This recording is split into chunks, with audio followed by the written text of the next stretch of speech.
जैन मित्रांनो, आपल्या सर्वांना माहितीच आहे की आपली पोलीस भरतीची अर्ज प्रक्रिया ही 29 ऑक्टोबर पासून चालू झालेली आहे.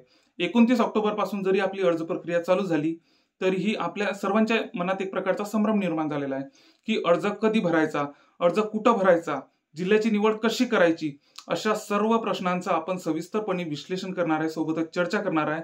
त्यामुळे व्हिडिओला स्किप न करता चॅनलला सबस्क्राईब करून घ्या, जेणेकरून मी जे समोर व्हिडिओ बनवेल म्हणजे ग्राउंडची डेट वगैरे सर्व जे व्हिडिओ बनवेल ते तुमच्यापर्यंत पोहोचतील. तर आज आपण बघूया एससी कॅटेगरी. एससी कॅटेगरीच्या मुलांनी कुठं अर्ज करायला पाहिजे जेणेकरून त्यांचा फायदा होईल. म्हणजे एससी कॅटेगरीच्या सर्वसाधारण झाले, महिला झाली, माजी सैनिक झाले, अंशकालीन झाली, प्रकल्प भूकंपग्रस्त झाले आणि गृहरक्षक दल, होमगार्ड, या सर्व बाबींचा आपण विचार करणार आहे जेणेकरून त्यांना त्या जिल्ह्यामध्ये फायदा होईल. फायदा म्हणजे इतर जिल्ह्यांच्या कंपॅरिझन मध्ये माझ्या मते तरी या जिल्ह्यामध्ये एससीची लिस्ट कमी लागेल, खाली येईल लिस्ट. तर त्यामुळे आपण असे 5-6 जिल्हे बघणार आहे. त्यामुळे व्हिडिओला स्किप करू नका आणि समोरची सविस्तर माहिती मी तुमच्या समोर देतो. आता तर आपण पहिला जिल्हा बघू, बीड. बीड या जिल्ह्यामध्ये एकूण 174 जागा आहेत. 174 एकूण बीड जिल्ह्यामध्ये जागा आहेत. तर त्या एससीला 33 जागा आहेत, सर्वसाधारणला 8 जागा, महिलांना 10 जागा, खेळाडूला 2 जागा, प्रकल्पग्रस्ताला 2 जागा, भूकंपग्रस्ताला 1 जागा, माजी सैनिकला 5 जागा. माजी सैनिकच्या पण खूप छान जागा आहे इथं. माजी सैनिकच्या 5 जागा, अंशकालीन पदवीधरच्या 2 जागा आणि पोलीस पाल्याच्या 1 जागा, गृहरक्षक दलच्या 2 जागा. अशा प्रकारे एकूण 33 जागा ह्या एससी कॅटेगरीला आहेत. तर इतर कॅटेगरींचा विचार करता फक्त एससी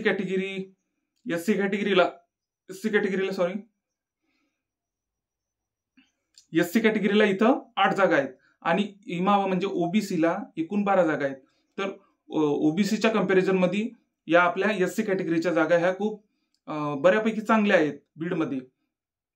तर बीडमध्ये आपल्या या ज्या सर्वसाधारणच्या ज्या 7 जागा ओपनच्या आहे ना, तर त्या जागांचा आपल्या एससी कॅटेगरीच्या मुलांना फायदा होऊ शकतो. तर सोबतच एससी कॅटेगरीच्या ज्या मुलांना यामध्ये आणखी काय फायदा होऊ शकतो, तर माझ्या मते हे अंशकालीन पदवीधरच्या ह्या ज्या 2 जागा आहेत, तर ह्या 2 जागा आपल्या एससी कॅटेगरीच्या सर्वसाधारण कॅन्डिडेटला मिळून जातील. कारण की अंशकालीन पदवीधर हे कॅन्डिडेट मिळणे सहजासहजी शक्यच नाही, म्हणजे हे मिळतच नाही.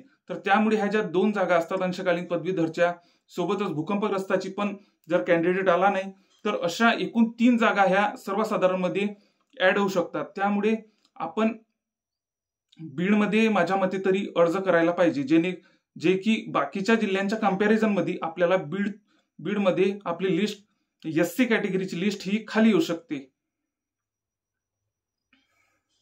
तर पुढचा जिल्हा बघू आपण आता. बीडमध्ये 174 जागा आहेत आणि एससीला 33 जागा आहेत. तर या जिल्ह्यामध्ये माझ्या मते तरी आपल्याला फायदा होऊ शकतो या जिल्ह्यामध्ये. पुढचा जिल्हा आहे वाशिम. वाशिम मध्ये एकूण जागा आहे 40. वाशिम मध्ये असा विषय आहे वाशिम मध्ये की यामध्ये बॅट्समॅनच्या जागा पण म्हणजे उमेदवार यामधली एक टीप वाचतो मी फक्त. तर उपरोक्त नमूद रिक्त पदांमध्ये 8 बॅट्समॅन संवर्गातील रिक्त पदे सुद्धा समाविष्ट करण्यात आलेले आहेत. तर यामध्ये जागा कमी होऊ शकतात. म्हणजे यामध्ये बॅट्समॅनच्या अशा एससीला किती, एसटीला किती, ओबीसीला किती अशा दाखवलेल्या नाही. त्यामुळे यामध्ये जागा कपात होऊ शकतात. आपण जर इथं फॉर्म भरला तर वाशिमला एकूण एससीला 2 जागा, महिलांना 2 जागा, माजी सैनिकला 1 जागा, अशा एकूण 5 जागा आहेत. तर त्यामुळे एससीचा जर विचार केला तर इथं कसा फायदा होऊ शकतो एससीचा, तर एससीचा इथं ओपनच्या जागांच्या ज्या 7 जागा ओपनला आहेत, तर त्या ओपनच्या जागांचा एससीला माझ्या मते फायदा होऊ शकतो. त्यामुळे आपण आता इथं अंशकालीन पदवीधर अशा बाकीच्या वगैरे काहीच जागा नाही, इतर कॅटेगरींना पण जागा नाही. ओबीसीला 2च जागा आहे. त्यामुळे ओबीसीचे जे टपचे कॅन्डिडेट आहे इथं येण्याची शक्यता कमी आहे. तर आणि इतर एससी, बीसी, ईडब्ल्यूएस यांना या 2 कॅटेगरींना पण 2-2च जागा आहेत. त्यामुळे ओपनच्या ज्या 7 जागा आहेत त्या एससीच्या सर्वसाधारणला याचा फायदा होऊ शकतो. सोबतच महिला एससी महिला आहेत त्यांना पण ओपनच्या जागांचा फायदा होऊ शकतो, कारण की एससी महिलांच्या 2 जागा आहेत, ओबीसीच्या एकच जागा, बाकीच्या कॅटेगरीच्या एक जागा आहे. त्यामुळे इथं टॉपचे विद्यार्थी येण्याची शक्यता कमी आहे. ज्या की ओपनच्या ज्या 6 जागा आहेत महिलांच्या, त्या ओपनच्या 6 जागांचा फायदा एससी महिलांना होऊ शकतो माझ्या मते. तर या जिल्ह्यावर पण आपण विचार करायला पाहिजे. वाशिम, समोरचा जिल्हा बघू आपण, नागपूर ग्रामीण. तर नागपूर ग्रामीण मध्ये एकूण जागा आहेत 272 एकूण जागा आहेत. एससीला 12 जागा, महिलांना 12 जागा, खेळाडूला 2 जागा, प्रकल्पग्रस्ताला 2 जागा, भूकंपाला 1 जागा, माजी सैनिकला 6 जागा, अंशकालीनला 2 जागा, पोलीस पाल्याला 1 जागा, गृहरक्षक दलला 2 जागा. तर अशा एकूण 40 जागा आहेत तिथं आपल्या नागपूर ग्रामीण मध्ये. तर ओपनला एकूण सर्वसाधारणला 25 जागा ओपनला आहेत. आणि महिलांचा विचार केला तर महिलांना एकूण 28 जागा ह्या ओपनच्या जागा आहेत. तर इथं एससी कॅटेगरीला कसा फायदा होऊ शकतो, तर एससी कॅटेगरीच्या सर्वसाधारणला 12 जागा आहेत आणि भूकंपग्रस्ताची इथं 1 जागा आहेत. सोबतच अंशकालीन पदवीधरच्या इथं 2 जागा आहेत. अशा 3 जागांचा माझ्या मते इथं अंशकालीन पदवीधरचे जे कॅन्डिडेट असतात ते मिळत नाही, सहसा मिळत नाही ते अंशकालीन पदवीधरचे. त्यामुळे ह्या ज्या अंशकालीनच्या 2 जागा आहेत ह्या सर्वसाधारणच्या आता इथं 12 जागा आहेत. तर या 12 जागांमध्ये ह्या अंशकालीनच्या 2 जागा ह्या ऍड होऊ शकतात. त्यामुळे आपण या जिल्ह्याचा विचार करायला पाहिजे. आणि इतर जर कॅटेगरीचा जर या इथं विचार केला तर ओबीसीला 13 जागा आहेत, ईडब्ल्यूएस एससीबीसीला 7 जागा आहेत, बाकीच्या कॅटेगरींना पण कमी जागा आहेत. त्यामुळे ओपनच्या जागांचा तरी आपल्याला जेमतेम इथं फायदा होऊ शकतो. म्हणजे एससी कॅटेगरीला इतर कॅटेगरीच्या कंपॅरिझन मध्ये इथं चांगल्या जागा आहेत. त्यामुळे आपल्याला ओपनच्या जागांचा पण फायदा होऊ शकतो. सोबतच अंशकालीन पदवीधर हे सर्वसाधारणला मिळू शकते. आणि इथं माजी सैनिकसाठी पण खूप चांगला चान्स आहे, कारण की 6 जागा इथं माजी सैनिकला आहेत. इतर कॅटेगरीला च्या कंपॅरिझन मध्ये एससी कॅटेगरीला आपल्या इथं माजी सैनिकच्या बेस्ट जागा आहेत. त्यामुळे इथं माजी सैनिकसाठी पण आणि सर्वसाधारणसाठी पण महिलांसाठी पण खूप बेस्ट जिल्हा आहे हा नागपूर ग्रामीण. तर समोरचा जिल्हा बघू आपण. समोरचा जिल्हा नागपूर शहर बघू आपण आता. तर हे नागपूर शहरला एकूण 595 इतक्या जागा आहेत. नागपूर शहरला एकूण 595 इतक्या जागा आहेत.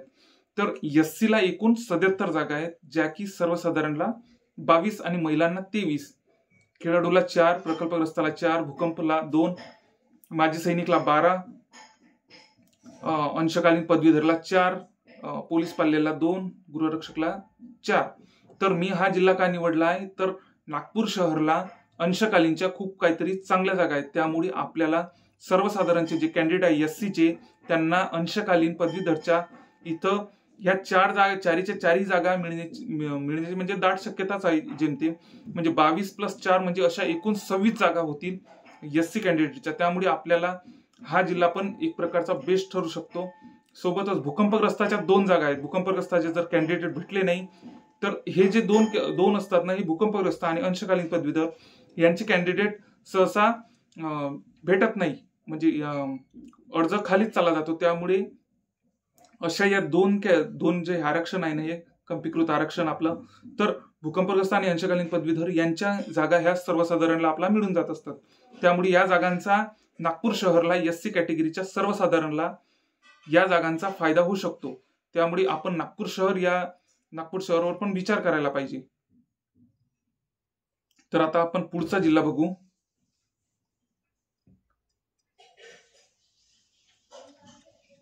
पुढचा जिल्हा आपण पिंपरी चिंचवड बघू. आता पिंपरी चिंचवड पिंपरी चिंचवडला एकूण 322 जागा आहेत. पिंपरी चिंचवडचा जर विचार केला तर पिंपरी चिंचवडला एकूण 322 जागा आहेत. 322 जागा आहेत, ज्या की ओपनला 10 जागा आहे. इथं ओपनला एकूण 10 जागा आहे सर्वसाधारणला, आणि ओपनच्या कंपॅरिझन मध्ये सर्वसाधारण SC ला 13 जागा आहेत, महिलांना 13 जागा आहेत, खेळाडूला 2 जागा आहेत, प्रकल्पग्रस्ताला 2 जागा आहेत, भूकंपग्रस्ताला 1 जागा आहेत, माजी सैनिकला 6 जागा आहेत, अंशकालीन पदवीधरला 2 जागा आहेत आणि पोलीस पाल्याला 1 जागा आहेत, गृहरक्षक दलाला 2 जागा आहेत. अशा एकूण 42 जागा ह्या SC कॅटेगरीला आपल्या आहेत. तर यामध्ये SC कॅटेगरीला कसा फायदा होऊ शकतो, तो अंशकालीनच्या आणि भूकंपग्रस्तच्या अशा 3 जागा यामध्ये 13 जागांमध्ये ऍड होऊ शकतात. आपण जिल्हा निवड करताना विचार कसा करायला पाहिजे, जिल्हा निवड करताना आपण अंशकालीनच्या जागा कुठं कशा किती आहेत, अंशकालीनच्या जागांवर आपण अंशकालीनच्या सोबतच इतर कॅटेगरीच्या जागा जर आपल्या कॅटेगरीच्या कंपॅरिझन मध्ये कमी असतील म्हणजे ओपनच्या जागांचा विचार करायला पाहिजे, इतर कॅटेगरीच्या जागांचा विचार करायला पाहिजे. तिथल्या मागच्या SP कोणता म्हणजे तिथं मागे SP जो होता त्यांनी तो पेपर कसा काढला होता, सोबतच करंटचा SP कोण आहे, ते SP कुठे आधीच्या जिल्ह्यांमध्ये कुठं होते आणि त्यांनी पेपर कसा काढला होता, या सर्व बाबींचा आपण विचार करायला पाहिजे. तर पिंपरी चिंचवडला अंशकालीन आणि भूकंपग्रस्त या 2 जागांचा फायदा होऊ शकतो. अंशकालीन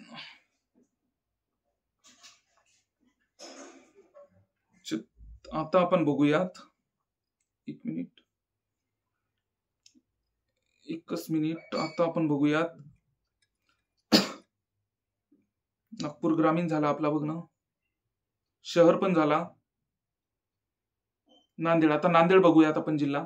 नांदेडला कसा फायदा होऊ शकतो, तर नांदेडला एकूण जागा आहेत 199 जागा, एकूण 199 जागा नांदेडला आहेत.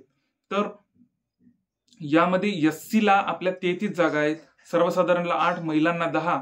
महिलांना यामध्ये म्हणजे SC महिलांना नांदेडला खूप चान्सेस आहे, कारण की चांगल्या जागा आहेत. इतर कॅटेगरीच्या कंपॅरिझन मध्ये SC कॅटेगरीच्या महिलांना 10 जागा आहेत, जे की ओपनला 6 जागा आहेत, खेळाडूला 2, प्रकल्पाला 2, भूकंपाला 1, माजीला 5, अंशकालीनला 2.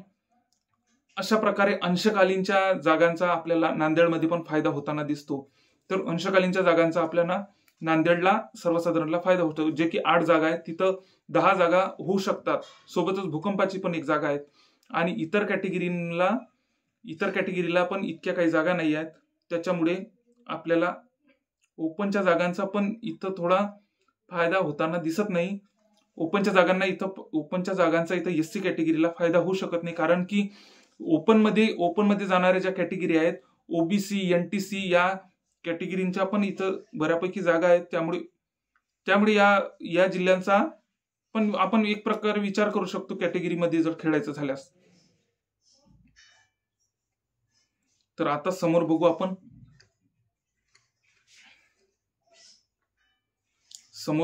छत्रपती संभाजीनगर ग्रामीण. तर छत्रपती संभाजीनगर ग्रामीण हा जिल्हा बघू आपण आता.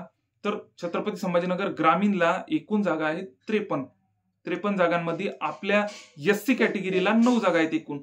तर सर्वसाधारणला 5, महिलांना 3, खेळाडूला, प्रकल्पाला, भूकंपाला 0, माजी सैनिकला 1. तर अशा प्रकारे आपल्याला इथं कसा फायदा होऊ शकतो, तर इथं आपल्याला अंशकालीन पदवीधरचा इथं फायदा होऊ शकत नाही, कारण की इथं 0 जागा आहेत, अंशकालीन पदवीधरची जागा नाही आहे. त्यामुळे आपल्या SCच्या सर्वसाधारणला 5 जागा आहेत, आणि ओपनला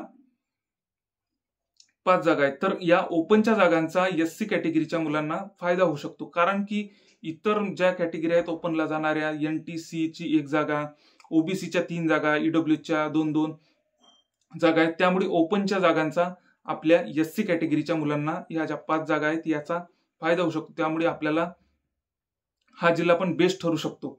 तर अशा प्रकारे आपण एकूण 6 जिल्हे बघितले आहेत की त्या जिल्ह्यांमध्ये आपण अर्ज करू शकतो. आपण कोणकोणते जिल्हे बघितले, तर आपण बीड जिल्हा बघितला, वाशिम जिल्हा बघितला, नागपूर ग्रामीण जिल्हा बघितला, धाराशिव जिल्हा बघितला, नागपूर शहर जिल्हा बघितला, पिंपरी चिंचवड जिल्हा बघितला, छत्रपती संभाजीनगर ग्रामीण बघितला, नांदेड बघितला, अशा एकूण 8 जिल्ह्यांचा आपण सविस्तरपणे विश्लेषण केलेलं आहे.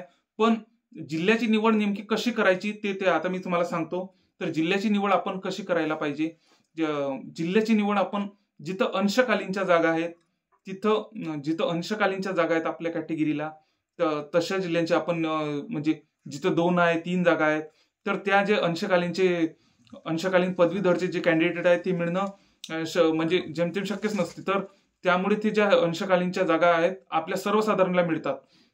तर अशा अंशकालीनच्या जागांचा जिथं आपल्याला फायदा होऊ शकतो अशा जिल्ह्यामध्ये आपण अर्ज करायला पाहिजे. सोबतच इतर कॅटेगरी म्हणजे ओबीसी, एनटीसी, ईडब्ल्यूएस ह्या ज्या ओपन मध्ये जाणाऱ्या कॅटेगरी आहेत, तर या एससी कॅटेगरी बद्दल बोलत आहे मी. तर या ओपन मध्ये जाणाऱ्या कॅटेगरींच्या ओपनमध्ये जर ह्या ज्या कॅटेगरी आहेत जाणाऱ्या, तर या कॅटेगरींचा जागा कशा आहेत, किती आहेत, आपल्या कॅटेगरीच्या कंपॅरिझन मध्ये किती आहेत, काय आहेत, तर यांच्या जागा जर 5च्या म्हणजे 4च्या 3-4 जागा असतील तर इथं आपला आपण अर्ज करायला पाहिजे. जेणे म्हणजे ओबीसीच्या या भरतीमध्ये खूप काहीतरी जागा आहेत, त्यामुळे ह्या ज्या कमी जागा आहेत याकडे मुलं कमी वळतील. म्हणजे आपण असं 100% सांगू शकत नाही, पण अंदाज कमीच आहे. त्यामुळे अशा हे जे मी तुम्हाला 8 जिल्हे सांगितले या जिल्ह्यांचा आपण विचार करायला पाहिजे. तर माझ्या मते तरी या जिल्ह्यांमध्ये लिस्ट कमी येऊ शकते, इतर जिल्ह्यांच्या कंपॅरिझन मध्ये या जिल्ह्यामध्ये लिस्ट कमी येऊ शकते. तर व्हिडिओला शेवटपर्यंत बघितल्याबद्दल धन्यवाद. सोबतच आपण जर चॅनलला नवीन असाल तर सबस्क्राईब करा, जेणेकरून मी जे ग्राउंडचे अपडेट्स येतील, समोर जे काही आपल्या पोलीस भरतीचे अपडेट येतील ते तुमच्यापर्यंत पोहोचवण्याचा प्रयत्न करतो. जय हिंद.